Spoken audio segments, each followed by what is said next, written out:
I'm Dan Ackerman, and we're here with the Apple iPad, taking a deeper look at some of the iPad features.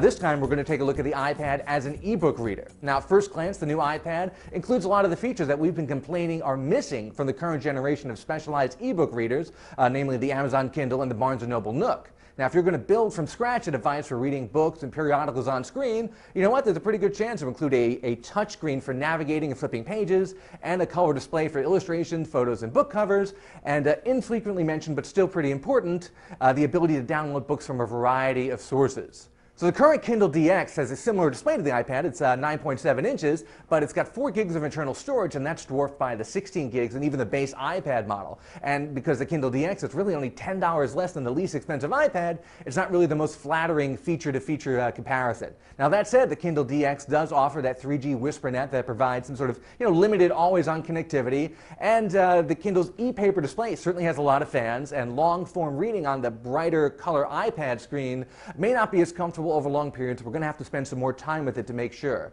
So we were able to load up the iBook reader on the iPad, and you know what? We were impressed with a lot of the iBook features, including the browsable collection of book covers, the ability to see 2 pages at once in landscape mode, and the easy-to-use timeline at the bottom, which shows you the page count as you fast-forward through the book. And there's also a cool page-turning animation, but that can get old pretty quickly. Still beats the full-screen kind of flash that happens every time you turn the page on a Kindle.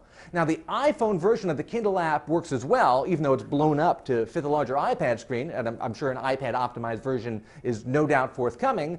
So with that Kindle iPhone app, you'll also get touch control, just like on the iPhone version, but without the cool animations. There's also Stanza, and that's an excellent source for free books, and that iPhone app also works, but again, it's not optimized for the bigger screen. I got one last little e-reading feature to show you. Much like Time Magazine, the New York Times, the Wall Street Journal are all going to have iPad versions.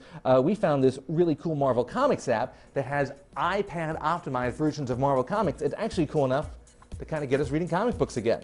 So I'm Dan Ackerman, and that is a deeper look at the e-reading capabilities of Apple's iPad.